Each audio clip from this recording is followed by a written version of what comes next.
Hey everybody, this is Aaron Whitehead. Welcome to Learn to Play the Piano. This is lesson 14 in a series of short lessons. In this video, we'll focus on the third part of our study of rhythm in music notation. Over the last two lessons, we've learned about whole notes, half notes, quarter notes, eighth notes, and 16th notes. Today, we're going to learn the rest symbols for each one of those notes. A rest means you don't play a note. It's silent. The whole rest looks like this, and one way to remember this is that a whole rest looks like a bowl. Whole, bowl. The half rest looks like this. And one way to remember this, half looks like a hat. Half hat. This is the symbol for a quarter rest, and you'll remember from our previous lesson that an eighth note has one flag, so the eighth rest has also one flag. And likewise, 16th notes have two flags or two tails, and so a 16th rest has two flags or tails. So now let's look at some examples of each one of these rests, starting with the whole rest. This is what it looks like in a measure, and if we were to count it off, it would sound like this. Rest, 2, 3, 4. So that's a whole rest. A half rest might look like this and be counted like this.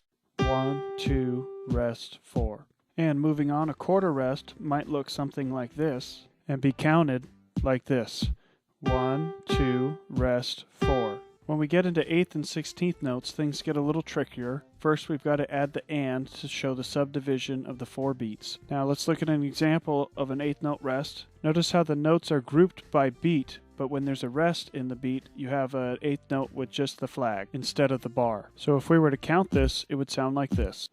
1 and 2, rest, 3 and 4, rest. And finally, for our 16th note example, we're going to switch from 4/4 time to 2/4 time. Notice also that we add our subdivisions of the beat, E and And this is an example of what 16th rests might look like in music. And if we were to play it, it would sound like this. 1, E, rest, 2, rest, and So that's how you use rests for the 5 most common notes that you'll encounter in music. We hope you enjoyed lesson number 14, and if you did, you might also enjoy our book, which is now available on Amazon or our website, thepianochordbook.com. And we also have an app available on iTunes and the Android market, and we hope you'll join us next time where we'll discuss chord progressions. Thanks, God bless, and see you next time.